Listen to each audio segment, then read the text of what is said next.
Alrighty guys, this is another one I get asked quite a bit about. How do I try to save a cylinder? Not all cylinders can be saved, some can be. Um, I have saved some cylinders a couple different times. Um, you know, when I was service tech, they used to have us do acid. I don't like using acid because if you're reached past the plating, and you get the acid underneath there, it'll keep on eating the aluminum away, and then you'll get pinholes and pits and stuff later on down the road. I guess I'll show you the befores and afters, and I'll also show you how to. They say you can't hone these, but you can. I'll show you how I like to hone them. Now we've got transfer there. Now, let's say I was doing a repair and this was a customer saw. Well, let's see here. Where's the crankshaft? I don't know where I put that crankshaft at.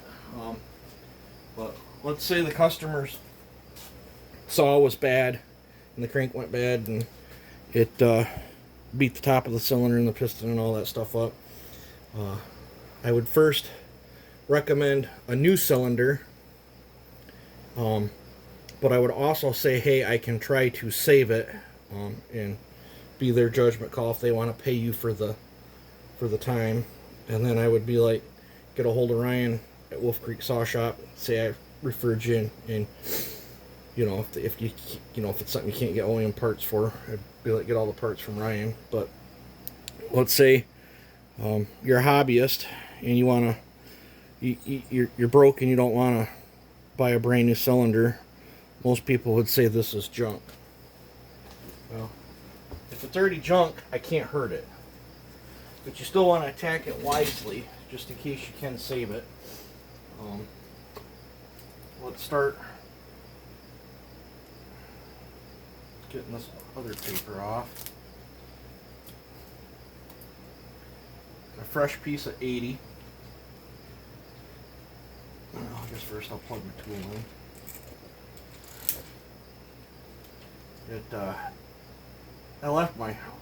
I got the door open. I left my ultrasonic cleaner heater on with the lid off it there, and it is so humid in my shop. It is hot and humid in here. It heated my whole shop up. Totally had a brain fart. This is 80 grit. I like to be able to see what I'm doing. So this was sent into the channel, and I absolutely love this thing. Same gentleman that sent me that sent me two of these, and I love these two. The downside, I'm always setting these down in this place and I'm sticking them to something. But let's start with the real hard, hot, and heavy side here. If we can't save this, we can't save it. Find some sort of apparatus that you're comfortable. I should have charged this last bit up. I'm going to go in here, and not fast. I'm using a real coarse paper because you want to get through the aluminum and down to the plating as quick as possible.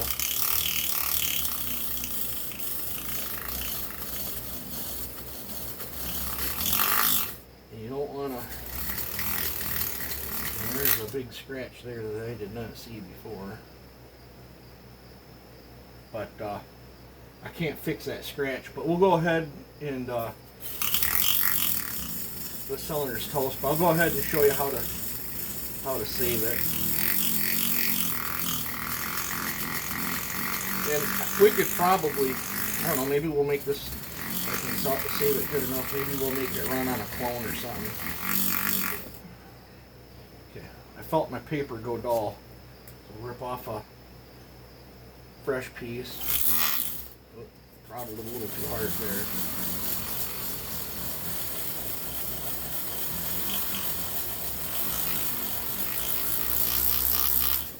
This thing, she took a hard hit.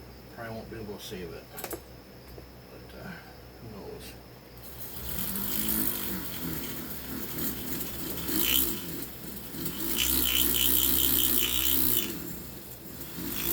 That's when you got bits of crankshaft that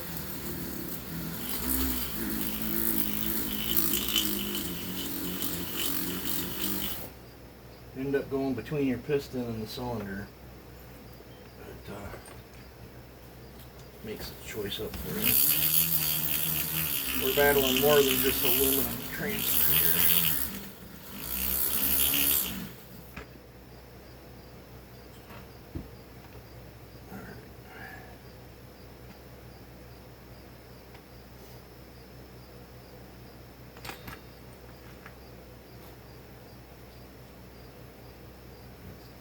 You want to keep your paper fairly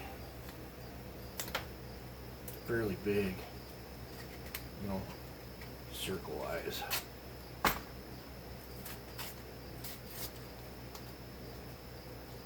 This is just regular old 80 grit bodywork sandpaper.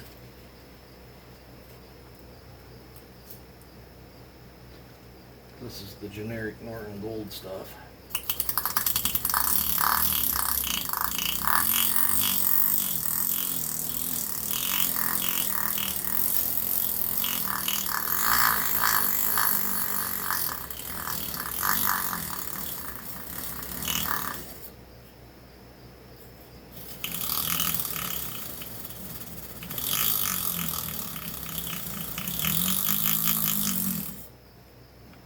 I think I got anything that would snag the ring off there. Now we gotta fine tune it up here a little bit.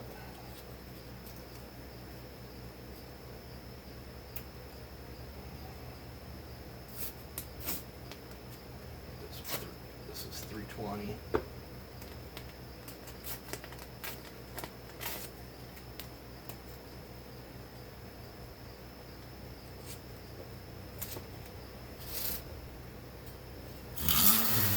The 320 I'll spin a little bit faster, and I'm not tilting this, I'm holding my paper flat to the board, as flat as I can physically get it any which way.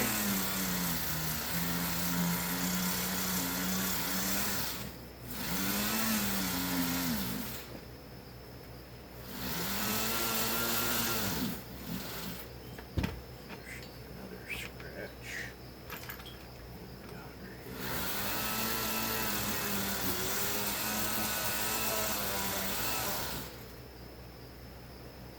Chunk of plating missing there. The cylinder took it hard.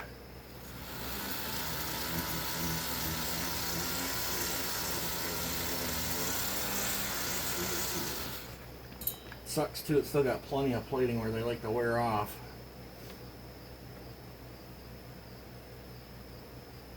I loaded this up.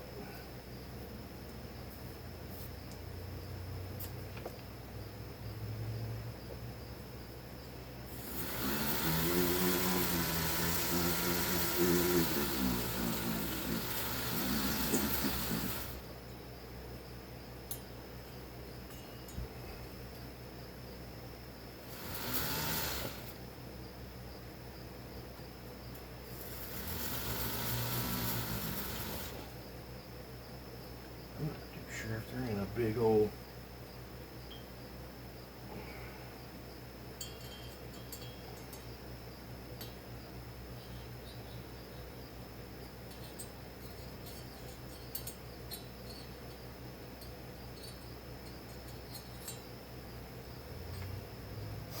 I'll show you that scratch I'm tinkering with here in a minute.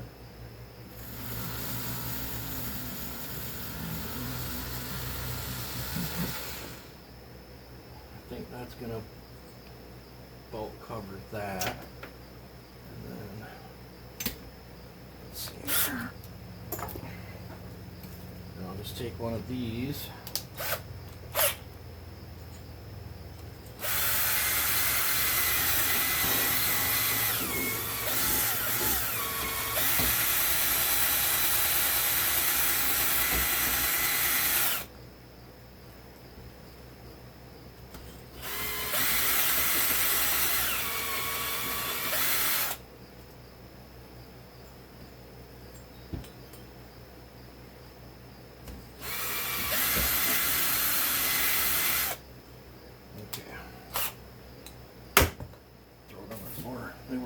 next time that way.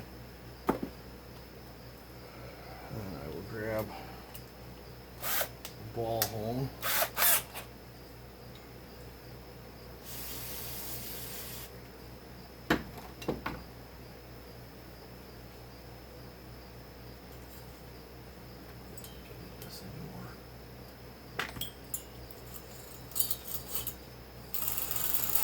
Now when you turn this, you guys turn this slow.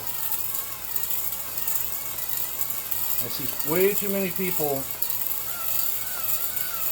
If you speed it up, then the in and out motion needs to be sped up too. I see way too many people just whiz these things, and it's not the way to do it.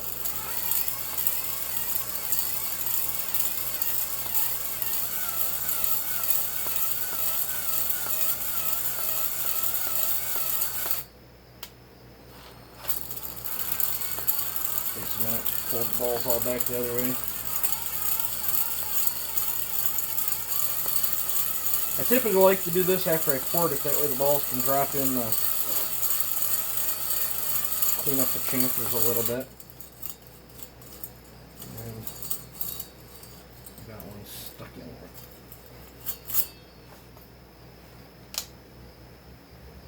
Back in this one.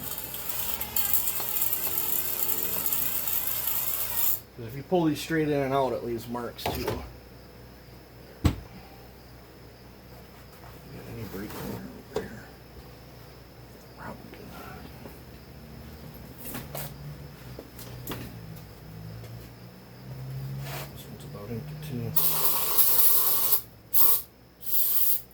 I might end up having to brave another trip to Walmart.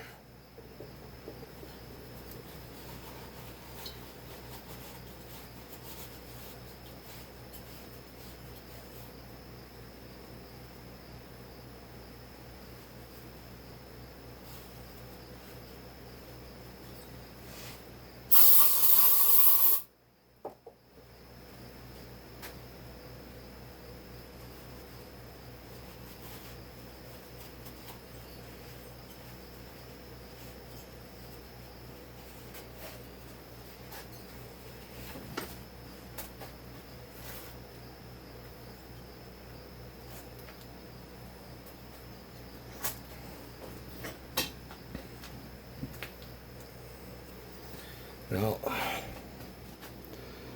as you can see, there's a scratch there, and that big one I'm talking about.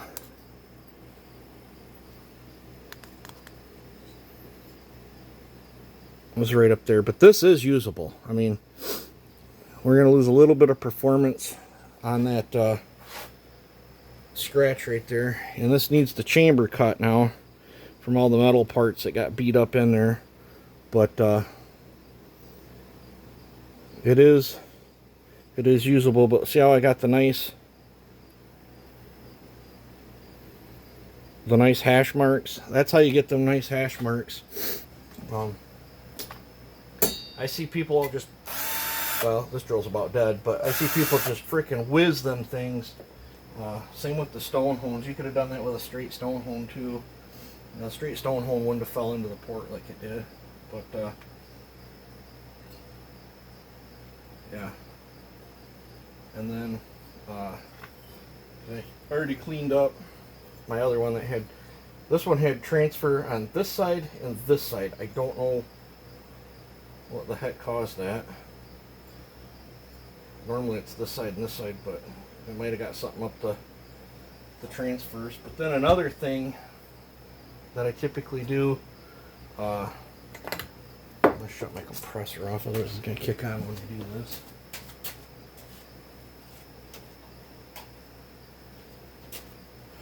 The next step that I do to make them a little bit better and to get the hone marks out is, this is just a wire brush air drill. Probably going to bump the camera stand there. Find your appropriate, this one should work. You can use these things too, but I do like the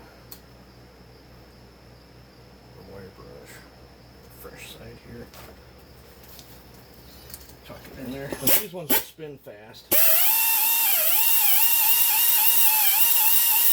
I'll spin it in both directions. And then take a finer one.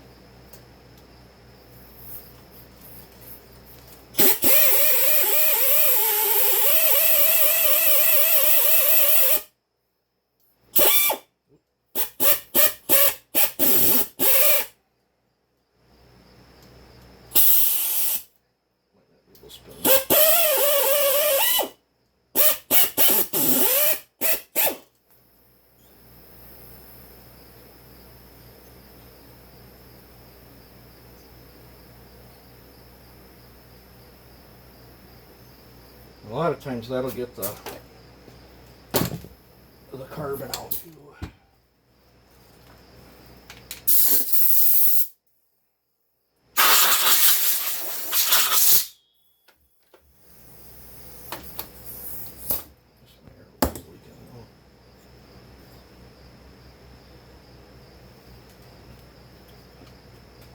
This is the one I'm going to use, and this had transfer too, but now you can see, you know, how nice it looks. So this one don't have no scratches in it. So this is the cylinder I'm going to use. The other one's a backup in case I screw this one up. But that method don't work very well on Chinesium cylinders. Some Chinesium cylinders, like that little that little tiny saw I did, the John Cutter there, that had really good hard plating in it. You could probably do something like that, but yeah, I think I'll just set this one up on a, you know, I could make that work, but the compression, it'll leak past that one just a little tiny bit, but it would still totally run. But compared to what that was, I mean, you guys saw it on camera, it's 10 times better than it was. But now I got to go get the chamber cutter set up and cut the chamber on that one. And I guess while I'm cutting the chamber, I might cut the chamber on that one just so that part's done and over with for a future build. But that's how I sometimes clean up a cylinder with no acid. You guys have a good one. Let me know what you think.